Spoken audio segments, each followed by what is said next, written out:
Here on the channel, I like to cover the architecture of the past based on a specific location. In this video, I decided I would put a collection together from a lot of the cities that I've looked at in the state of Ohio. I've covered many of the major cities: Toledo, Cleveland, Columbus, Cincinnati, and even some of the smaller locations: Lima, Zanesville, Dayton. And the modern day population in the state of Ohio is just over 11 million, we're told. Many of the buildings we're going to be looking at were built just after the American Civil War, at a time when the population was less than a quarter of what it is in the modern day. We'll start with the Federal Building in Cincinnati, and along the way I'm going to share with you some of my hypothesis on what may have actually occurred approaching the turn of the 20th century, because I do not believe it is as we have been told.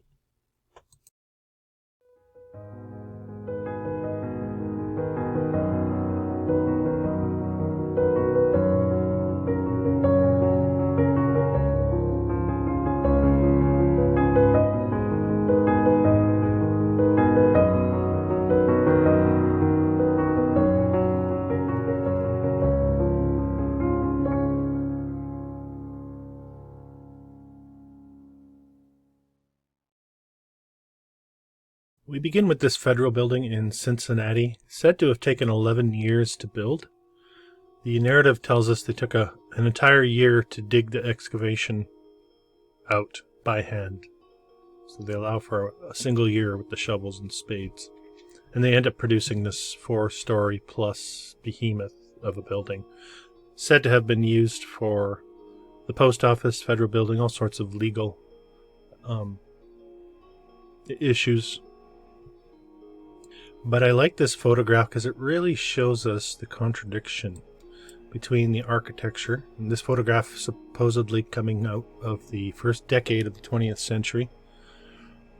So about 20 years this building's been standing at the time this photograph is taken, we're told. But it really shows us the transportation methods at the time and the extremely impressive architecture in existence. The city of Cincinnati, just over 200,000 people at the time were told this was built. And often in my videos I'm rebutted when dealing with a singular building, the assumption being that they pooled all their resources at the time and this is what they came up with. But if you watch any of my videos on these specific locations, you'll find very large files with a lot of buildings that were going up around the same time, to the point where it becomes laughably absurd to believe that they had the capacity to do this during the time period that we're told they were done. My hypothesis here on this channel is that these buildings have been around much longer, and that the history coming out of the 1800s is a fabrication. The timeline has been altered to make it appear that civilization is much younger, and civilization in the respects of the Industrial Revolution and all of the infrastructure we're seeing here. I think a lot of it is much older. You can see this is a good close-up of that same photograph. You have the apple cart with the rickety legs and wheels, the streetcar, and the massive, perfectly sculpted stonework of the building in the background. A direct contradiction. Another close-up from the same photograph reveals the curb work, the horse-pulled wagons, and even the lower entry floor that's half buried at this point in time. But they demolished this in 1936, as you can see. The reason given is that it just wasn't big enough for the needs at the time Cincinnati was growing. Now, if this isn't big enough, I don't know what to tell you. And I do believe I recall that the story goes that the replacement wasn't as big as this one. So there goes that whole story. Direct contradiction. You see this a lot in the historical narrative. This is another building that shows up in one of my books on demolished buildings. I have catalogued over 300 buildings that were spectacular architecturally that no longer stand in North America. If you're not familiar with those books, I definitely recommend you check them out. That's a great way to support the work I do here on this channel and get something tangible. In the next building, staying in Cincinnati, we are looking at the Oddfellow's Temple. Said to have been built within a 3-year time period in the 1890s. And keep in mind, we are still under 300,000 people for population for the city of Cincinnati at that time. Some of these high-quality photographs give us a good glimpse, not just at the building in question, but the surrounding architecture as well, and the very high-quality materials and architectural features that existed at the time, contrasted with the horse-drawn wagon. We also get a good look at the roads here with the what look to be cobble or brick paved streets, but often these, if they are bricks, they've been rounded over and worn or heat damaged to the point where they look very, very old, and certainly not a city that is in its infancy, which many of these were said to have been. I have looked at the Oddfellows many times here on this channel, one of the fraternal organizations, an offshoot of the Masonic organization, that was largely responsible for the distribution or redistribution of children.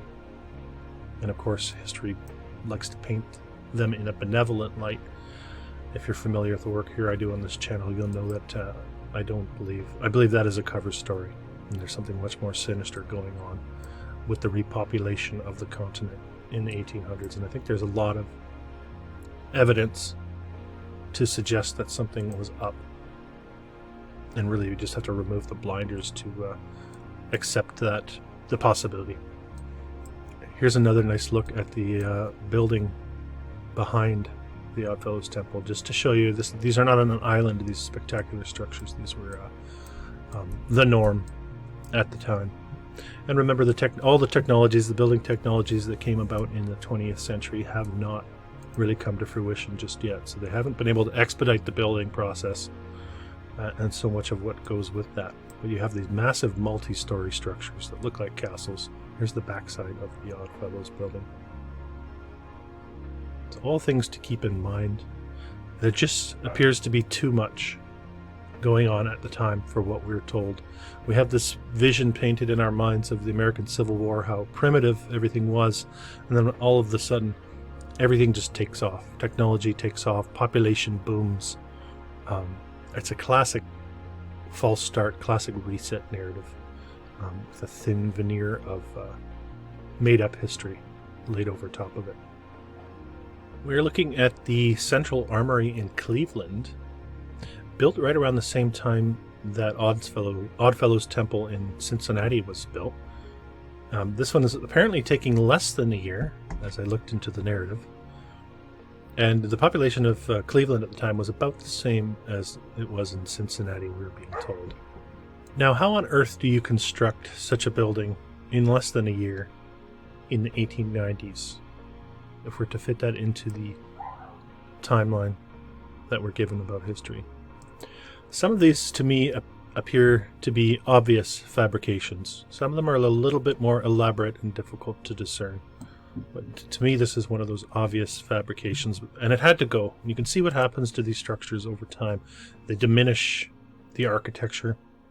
Architectural mutilation, I like to refer to it as, and it was very commonplace. I've looked at enough locations to know that this was happening all over the place. And if you think this is poor quality construction, they did demolish it in 1965, a victim of urban renewal, we'll be told. Urban renewal, a cover term for the destruction of what was left of the old world.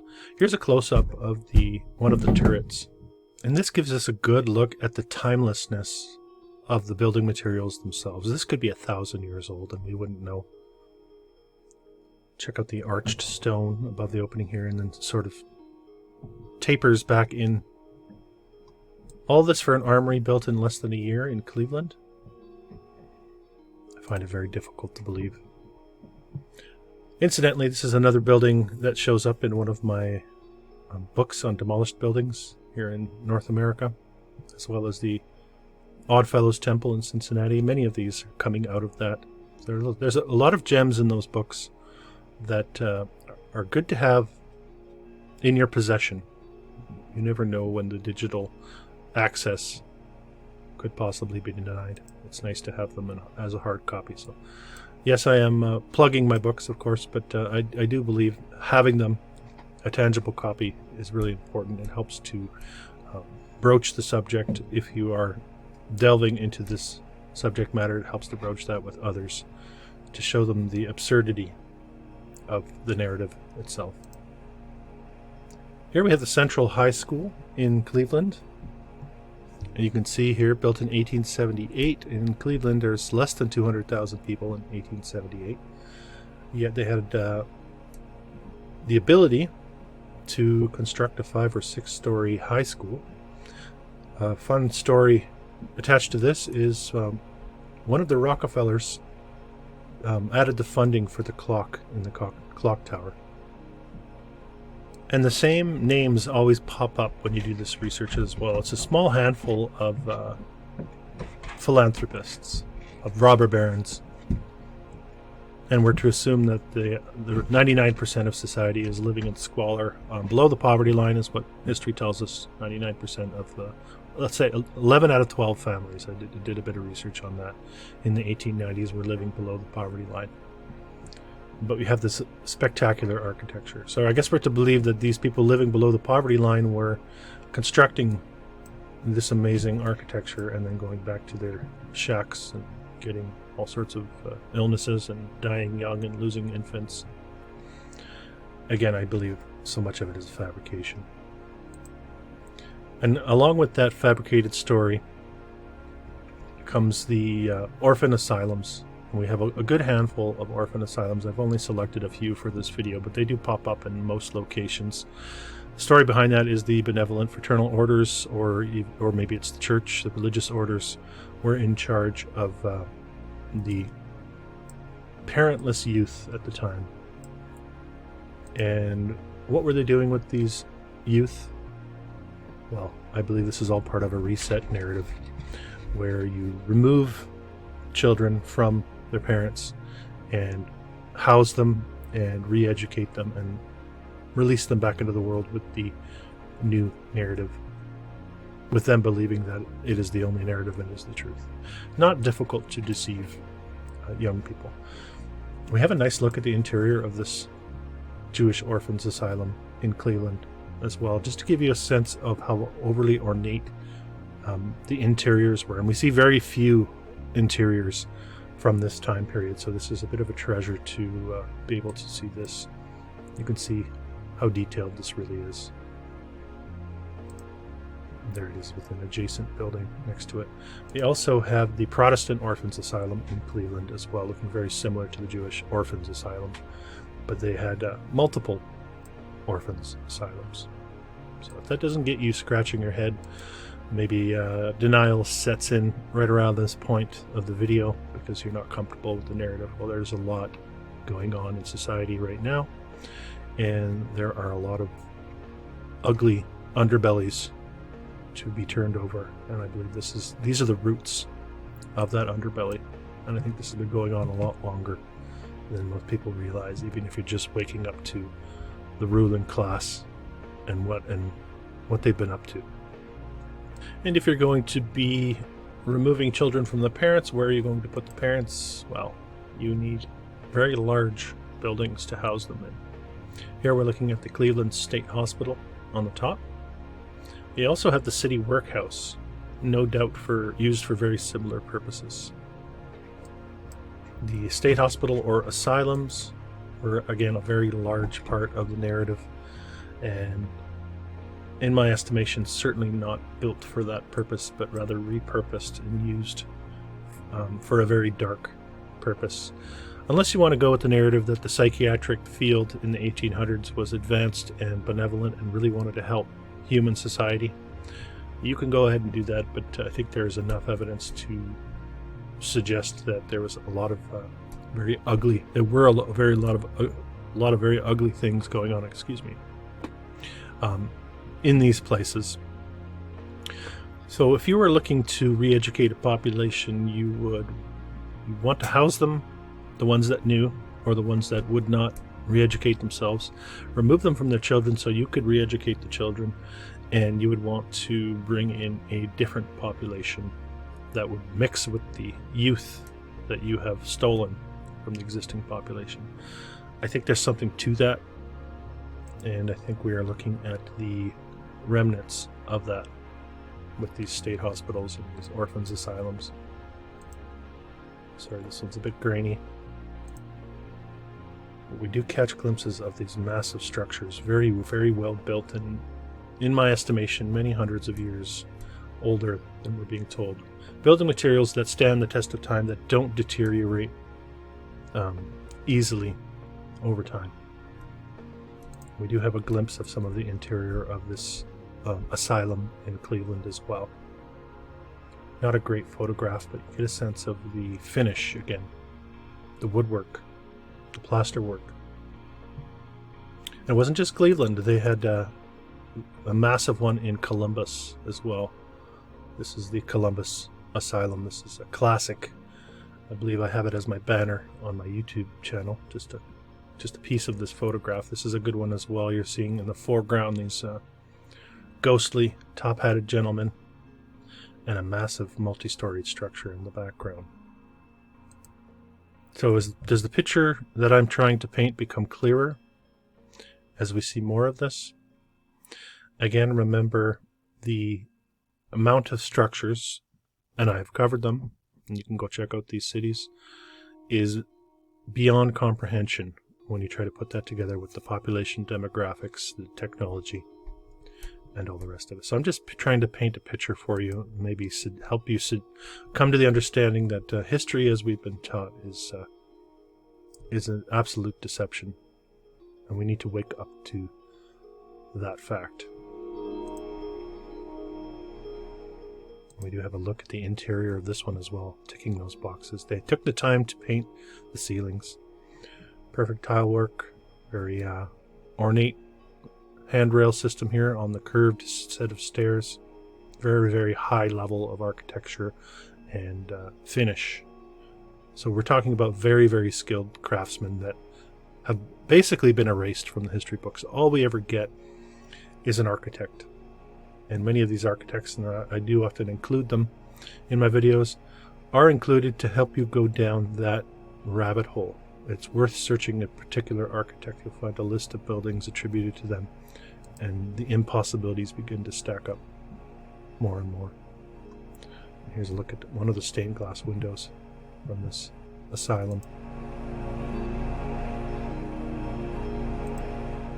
And we'll stay in Columbus just a little while longer, the capital city of the state of Ohio. And we'll take a look at the old City Hall. You can see here we've got a 3-year window of time to construct this thing. It's completed, or opened, as they say, in 1872. If we look at the population demographics, we're just over 30,000 people living in Columbus in 1872. But of course they had the means, the manpower to construct such a city hall. Why wouldn't you? Why wouldn't you? 30,000 people.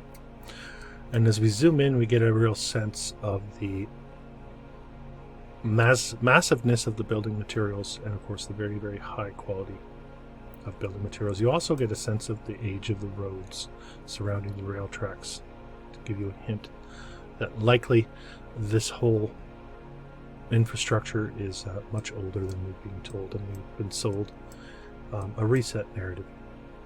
I mentioned architectural mutilation, and the only hint we get that this building looked any different is a drawing from the past showing us a bit of a clock tower here at the top that has been, by the time of this photograph, has already been removed, and the top has been flattened. Now I can't say for sure that it ever looked like this. Often you'll look into the narrative and it'll say that was the intention, but they never did it. What I believe is that it originally looked that way and has been modified so as to not catch the eye and to diminish the structure itself. And of course we know this is the City Hall because it's right here in very plain lettering that looks like an afterthought, really. Standing for less than 40 years, you can see here it's destroyed in 1921, succumbs to fire. And here we have a photograph of the aftermath of that fire, this massive stone structure succumbs to fires, as is so often the story that we're given. So evidence of the past being erased. While we're on that subject, we are still in Columbus, and we have the Franklin County Courthouse. And you can see here it's a 2-year build time for this thing, at a time when there's probably about 70,000 people living in Columbus. They decide to build this as their courthouse. Demolished in 1974. And I think we should zoom in and take a closer look again at the very, very high quality building materials that they were able to construct this at a time when there's less than 100,000 people living there. They're building like some sort of French chateau with curved mansard roofs, circular portal windows, very ornate chimney, as you can see here. Working our way up to the tower itself and the statue of Justice on top. And again, Columbus with the architectural mutilation before its eventual demolition. All of that spectacular roof, mansard roof, and the tower is gone at this point. It's been flattened off, boxed off, to the point where it becomes an eyesore. It's been left derelict, and no doubt at the time the justification to demolish this was not a hard sell with the public. Isn't that hideous the way they put that on top of there?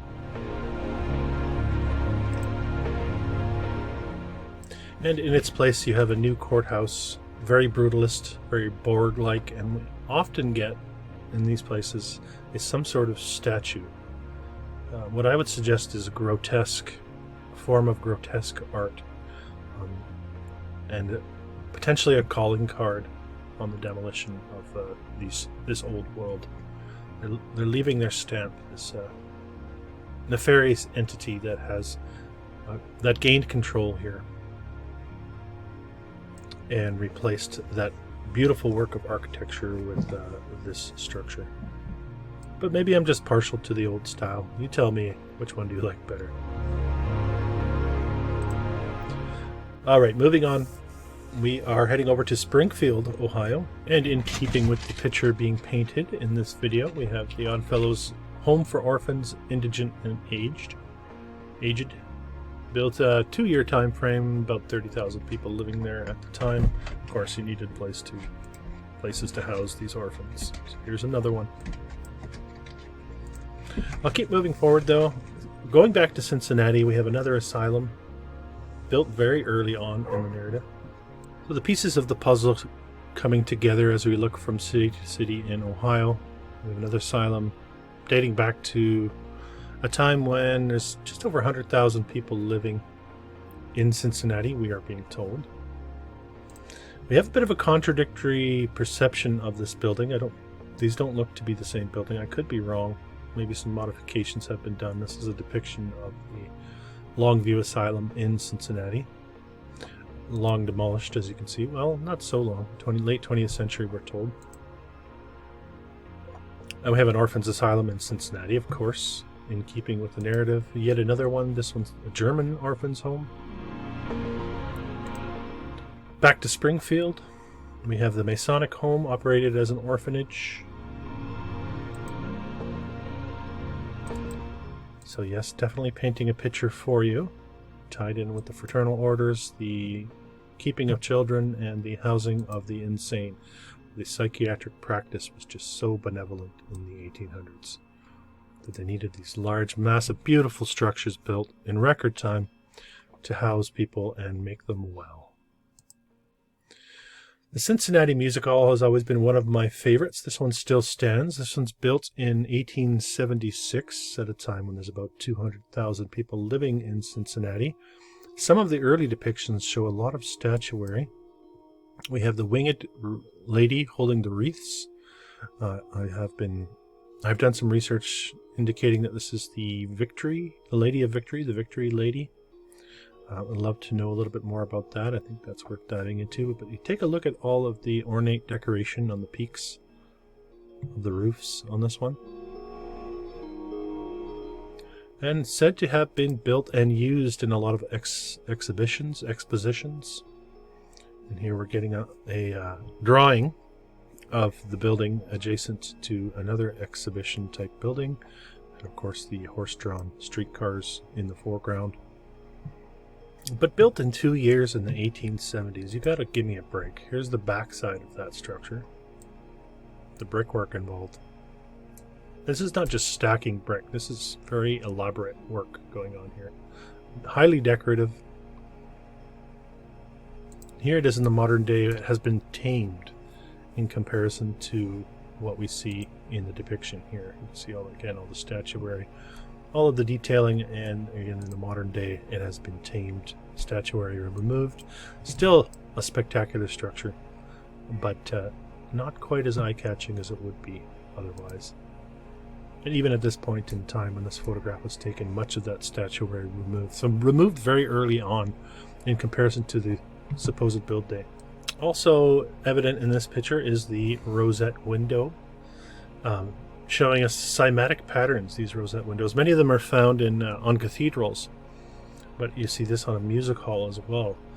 The suggestion has been, with people who look into this old world phenomenon, is a civilization that had access to technologies we have no knowledge of in the modern day once existed, where harmonics, frequency, and resonance were a large part of our existence here.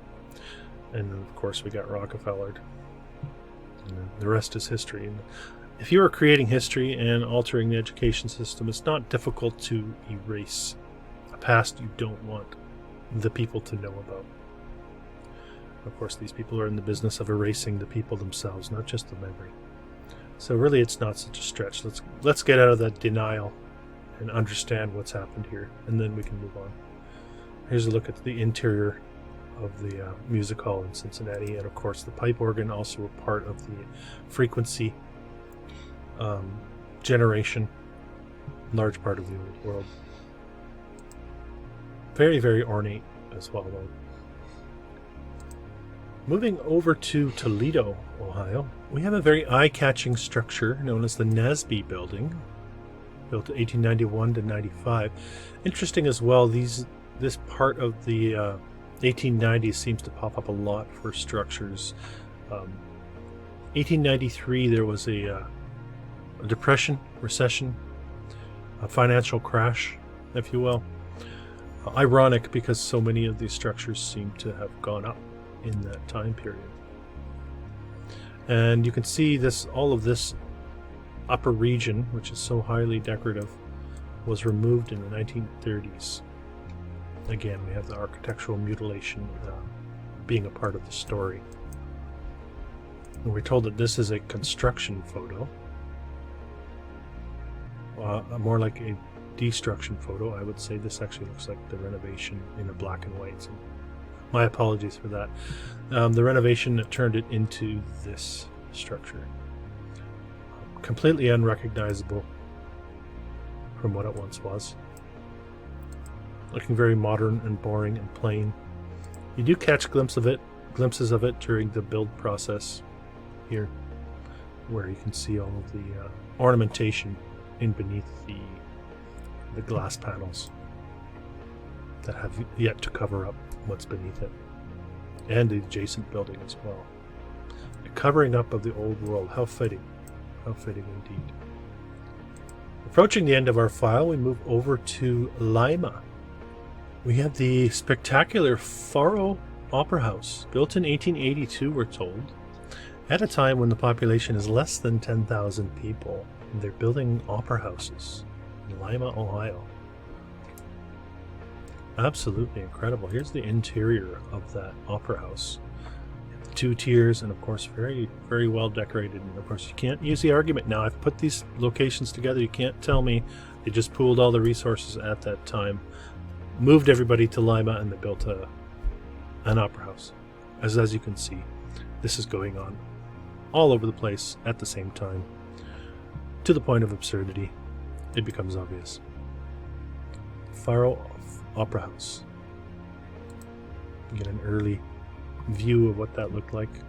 Often we get in the drawings a little bit more detail than we do in the photograph, as you can see here. Been flattened, made plain. There's a drawing of what it once looked like with all of the detail on it. These are easy patterns to pick up on after you've seen a couple. And not to be outdone in the fraternal order of things, the Knights of Pythias in Springfield, Ohio, built their own children's home, apparently in the late 1800s, early 1900s. And ended up demolishing it 40 years later. But the Knights of Pythias. All of this benevolence, all of this concern for our mental health, all of this concern for the children at that period of time in human history. And we'll end with the Schultz's Opera House here in Zanesville, Ohio. And if you're surprised to see opera houses in small city Ohio, you shouldn't be. I did do a live many months ago with Lucius Aurelian covering many of the opera houses, and so many of them burned down in tragic fires, and it becomes clear that we're looking at a concerted effort to erase these structures. You can see less than 20,000 people living in Zanesville at the time. I end up demolishing it mid-century. And you get a glimpse of the statuary on this structure that they built in Zanesville in the 1880s, excuse me. Here's a look at the demolition process. You can see the lower reaches of the structure itself. There's some newer cinder block, but you can see the age here and even maybe the change of building materials. Maybe it's not in its original state, but that's getting into another subject matter I'd like to cover here on this channel. I'll leave that alone for this video. A nice look at the opera house with its heavily ornate upper reaches. Zanesville, Ohio. Ohio is really one of my favorite states to investigate. I'd like to know what you think of my hypothesis, what I've pieced together here in my several years of research now. Do you have anything to add to the story? Does it make sense to you? As Big T says, make it make sense. Thanks for watching. This has been an old world exploration. If you're new to the channel, don't forget to subscribe, hit the thumbs up button, and comment. I believe we are in the process of remembering who we really are and casting off the shackles of illusion. Until next time.